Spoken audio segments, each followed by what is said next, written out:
You are listening to the Certified Personal Trainer Podcast, a show by personal trainers for personal trainers. It's time to become a better trainer, get more clients, and change more lives.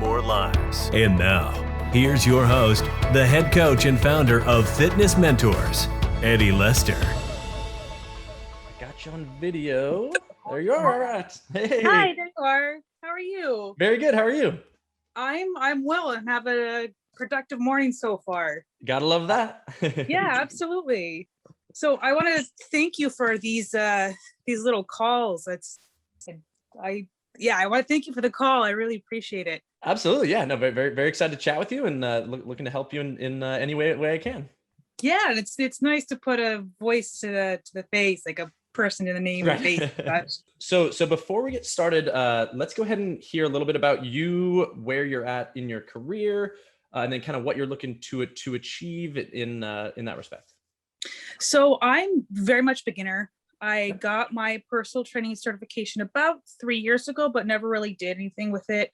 My plan after I got my certification was to try to get some sort of like shadowing or some sort of practice in the industry. And for various reasons that didn't really happen, folks, for their, I respect professional reasons to not take on someone who's so new and so green and I tried to get practice with friends and just with like scheduling issues or people just weren't interested. That didn't really quite take off like I had hoped. And about a year and a half ago or so, I put a pause in personal training efforts and I went to massage school. Oh, cool. Awesome. Yeah. So that was a really, it was really intense because it was part-time schooling while working full-time in the grocery industry. So, but I learned a lot and I'm currently studying for the licensing exam. So still keeping current on that info. And as I am studying for that, I have some time to kind of restart my thought process on starting a business and learning more about personal training. And so that's kind of where I am, awesome. Lots of lots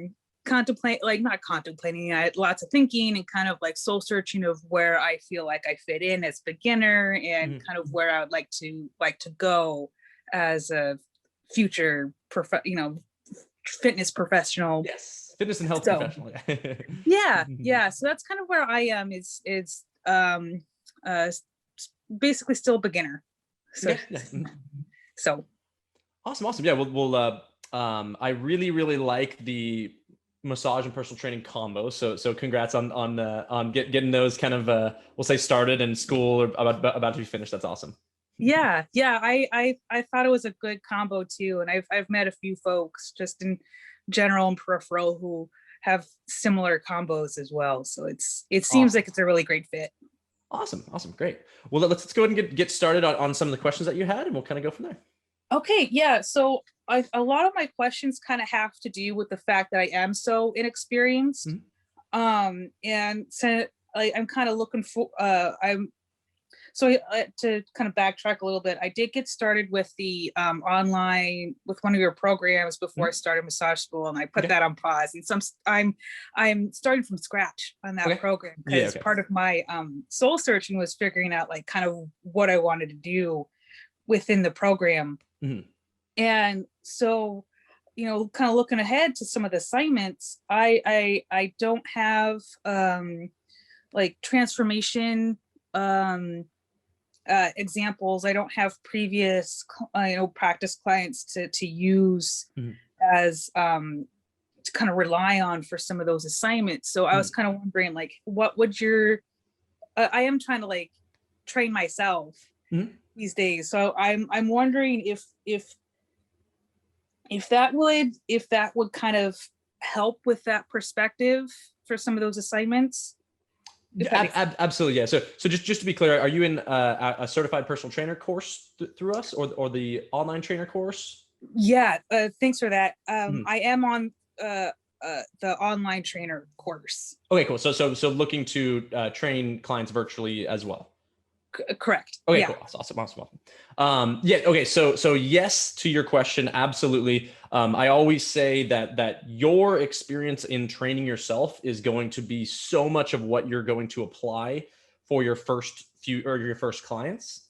Okay. So treating yourself as a client is super, super important, but holding yourself to the standard that you would want your clients to be held to is where you have to find the commitment, because you know how easy or hard it's going to be for certain aspects of your training based on you training yourself for, 3, 6, 7, 8, 10 months, 12 months, 5 years. Sure. So really making the effort to treat yourself as your first client and as a client, and then hold yourself to the same standards that you would hold an actual client that has a goal of whatever you decide. Okay, that makes sense. Kind of putting myself in that perspective as a client. Yes. Mm-hmm. Okay, great. That's very helpful. And also document your transformation as well, because so much of what people like now is connecting with who they're working with, especially online. And you'll see so many online trainers that have their own story around their transformation, and they talk so much about that and the struggles that they've had in their transformation, which really relate to a lot of people that are their potential clients. That makes sense. Mm-hmm. People need to see it, because otherwise, they can't, like you say, they can't connect it to it as well. Yes. And definitely see it in the sense of it doesn't need to be for any showmanship of look what I can do. It's more of, I've gone through this process and the struggles and the difficulties and the successes and the fun and the, like documenting the what people would feel going through the exact same thing is so important. Not just, a before and after photo showing, oh, look, I lost, 20 pounds, or I gained muscle, or whatever that is. So. Sure. Yeah. No, that I like how you mentioned like the ups and downs, because like people need to know that it's gonna, working out can be tough sometimes, and it's gonna hurt sometimes, but if you just work through it, it's not forever, and it's gonna be better. And no, I like that. That's very helpful. And even if you would like to do this socially, publicly, you can document your progress and everything about what you're going through, because you'll have people reach out to you, just being like, oh my God, you're my hero. You're doing so great. I'd love for you to train me. That actually ends up happening quite a lot when trainers document their own transformations and journeys. Okay. And so there's a multi-benefit there as well. Okay. I've kind of heard that. I'm glad you you confirmed that that's a thing. Yeah. It's a real thing. Cool. So that's a big question that I had. And then I was also looking ahead to some of the forms and paperwork. One of the things that really kind of connected to me with this online personal training program was the pre-written program options. I've at where I am as such a beginner, I felt like that was a comfortable place for me to at least start with my professional experience, kind of getting practice writing the programs, and then moving moving forward with maybe working one-on-one with more people, since I have so little practice with that. What I guess as I take like those kind of a stepping stone approach to working with one-to-one with or face-to-face with clients, what would do you recommend kind of getting all of the paperwork and all of the forms kind of polished up and ready to go ahead of time, or do you recommend maybe focusing on certain forms first and then others as I go along towards taking on actual one-on-one clients? I guess I asked that because I'm feeling a little overwhelmed with all of the forms and paperwork. So by forms of paperwork, are you referring to the you're referring to the PDF like 6 weeks transformation or an 8-week transformation in that respect? I'm kind of more thinking of like the PARQ, the health intake forms. I know for sure, like just upfront, any kind of like waivers and liabilities form, like paperwork it's going to be, that's a non-negotiable from beginning.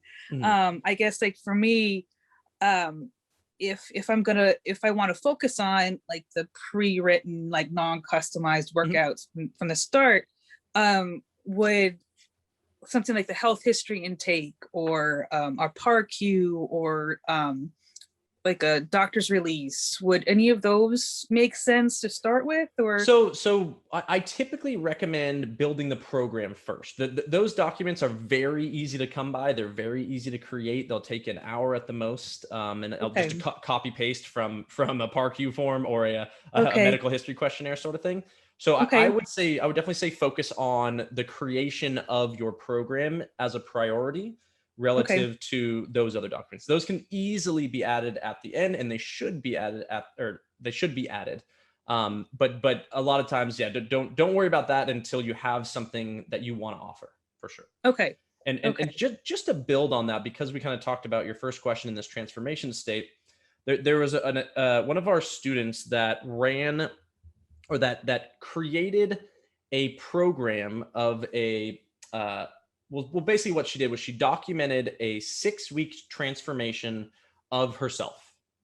And she documented everything on social media and showed all the struggles, showed her workouts and everything, and kind of how it went. And at the end of this 6-week period, she put it together in a program exactly how she did it, showing the exact results that were achieved, and then sold it in as a program exactly like what you mentioned. Oh, clever. So, and what this did was it kind of showed people that, well, this program shows X results because she went through it and did exactly as it is. Everyone saw the we'll say fun that she created with it. They saw the difficulty, but they saw the positiveness of her going through it. And then really at the end, she was able to create a community of people following her journey. And then those people were her prime customers right off the bat. Nice. So because it sounds like you may want to go on this transformation journey for yourself and then to be your first client, you can document every workout that you did, write it down, create a Word doc, butter it up with some graphic design and throw it together in a 6-week transformation program and have it be the one that you exactly did and showed exact results. Okay, though that's great. I really like that. That's super clever.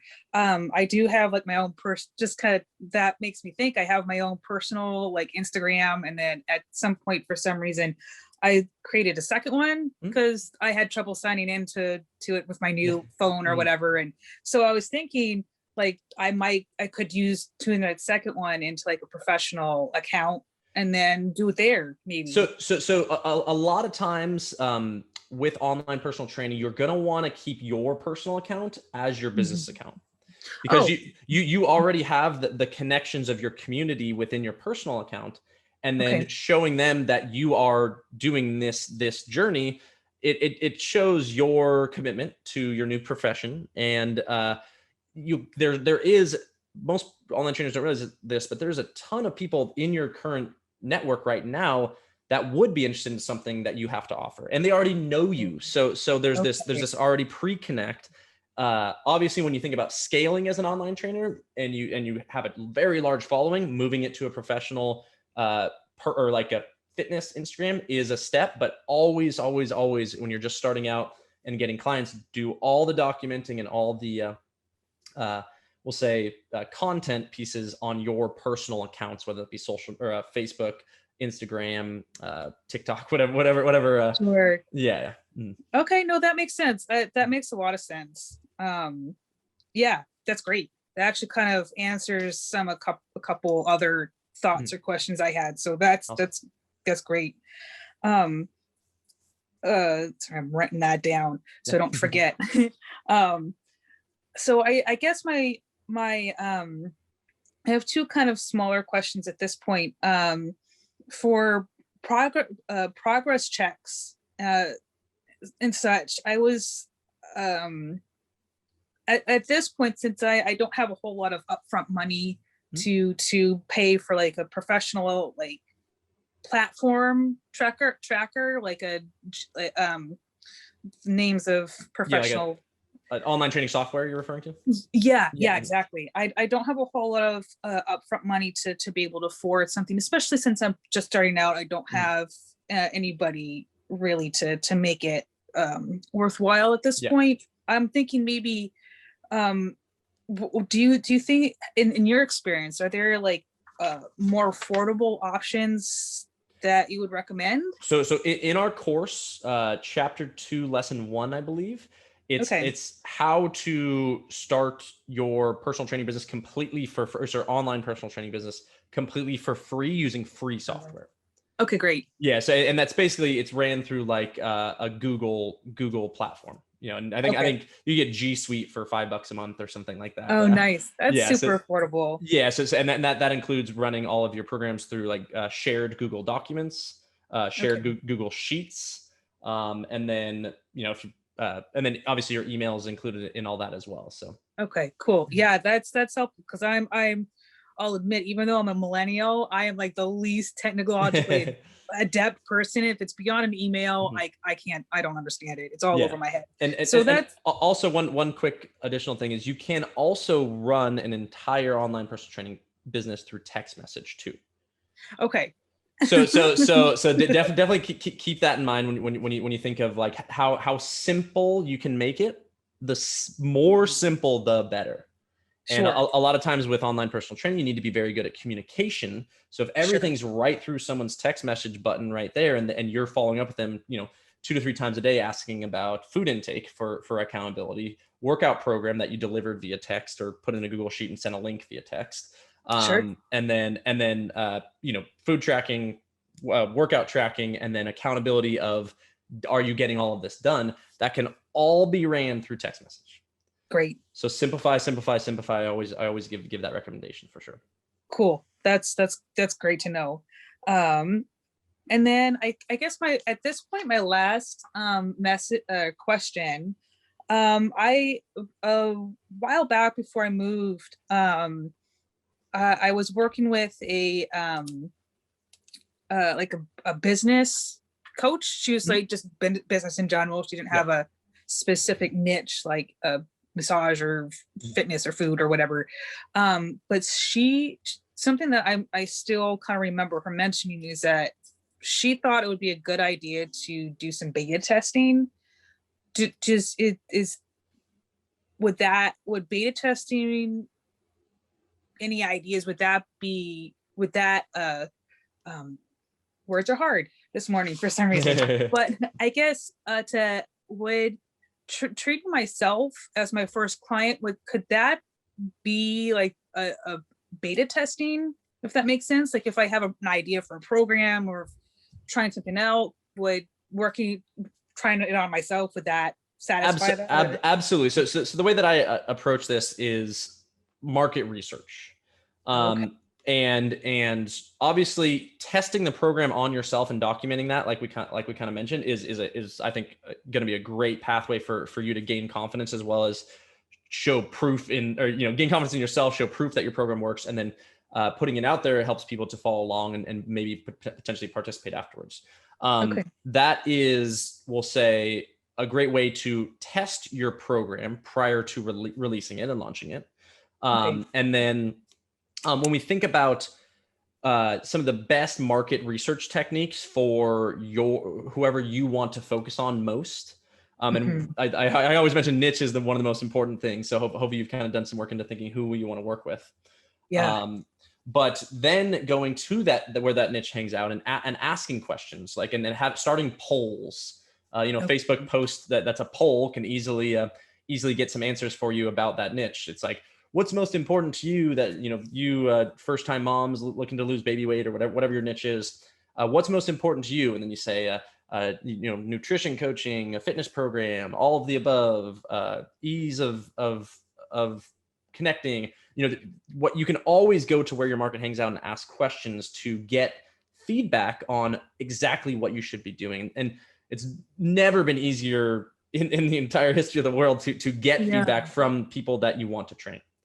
Great. And always, I say this, ask for help from your audience, because it's a different vibe, we'll call it, when you're asking them for their opinion and their help for you, rather than saying, I'm educating you guys to help you. Right. Yeah. No, and a lot of trainers kind of get that mixed up. It's like, I'm going to put out content that educates people and helps them. It's like, well, the people don't want to be helped without, consent, first, we'll call it. Yeah. It would be better to address in the opposite way and say, hey guys, I need some help with this. Can anybody help me? And even for getting clients, that's even sometimes a good unique psychological technique that helps them to connect with you more and feel less aggressive and sold, if that makes sense. Yeah, no, that makes sense. That's because that sounds like people, they're able to have a little bit more autonomy in terms of what they're buying. Exactly. See, now you're getting it. You see, you're creating a program for the individual and talking to them as if it's their program and no one else's program or never done before. That's very important. Yeah. And it also sounds like, instead of like talking down to somebody, like you need to learn how to take care of yourself. It's your body. You've been living in it for however many years, you tell me how I can best help you. That's exactly. a lot of great ways to word things. Yeah. Working together rather than just like leading them to water and expecting them to drink, so to speak. Yeah. Cool. That's great. Awesome. Yeah. That's pretty much my questions right now, having taken some time to step back and think things over. And like you mentioned, I was able to take some time to really think about and refine what my niche, what the niche that I want to work on or work with right now. So that was kind of a big breakthrough for me, and kind of really got me awesome. motivated to restart and recommit to the program. Great, No, and I mean, like I usually talk to people about how you need to be so specific about niche, but it sounds, or from what you're kind of saying, like the motivation to help a specific population in ways that that you can be extremely motivating, because there's something that you've gone through in your life that's allowed you to want to help this population. Right. And really drawing your passion and purpose to help that population can create a ton of motivation, just like you said. So I think that's so cool. Yeah. It's very exciting. I feel like I'm in a really good place, and I'm really glad that the timing was really great to be able to take a call with you and kind of talk in personal a little bit more too. So, yeah. And then just kind of one last thing with your niche and with your how you're going to be bringing up your service and stuff. With the massage combo really does provide you with an entirely unique opportunity to pretty much every other personal trainer out there. Unless they obviously have the combo as well. Sure. So definitely, in your approach to the content that you put out, the way that you communicate, you have this holistic, we'll say more in-depth knowledge of pain, myofascial release and massage techniques, on top of the fact that you're our certified personal trainer, online personal trainer. That sort of combo really allows you to create something very specific for the population that you want to train. So always keep that in mind when you are, we'll say, building your business and looking to get clients, because everybody loves massages. There's not one person out there that's like, I shouldn't say that, but massages are very, very fun. They feel good. There's not work required for those people. So your niche, in that sense, has two opportunities to work with you, and make sure that you always take advantage of the communication behind what you do, because I think that's a great combo and can lead to a lot of success for sure. Absolutely. Yeah. Great. Well, thank you so much. I really appreciate it. It answered a lot of questions and really gave me it gave me a big boost to, just in terms of confidence, everything, to know that I'm on the right track, and absolutely. Just keep persistent and keep working on it, I'll get there. So exactly, commit to it in whatever time that you do have, and just always one foot in front of the other, and you'll get exactly where you want to be. As always, thanks for listening to the Certified Personal Trainer Podcast. You can learn more about fitness mentors at fitnessmentors.com. Be sure to share this podcast on social media, and remember, we are here to help you succeed.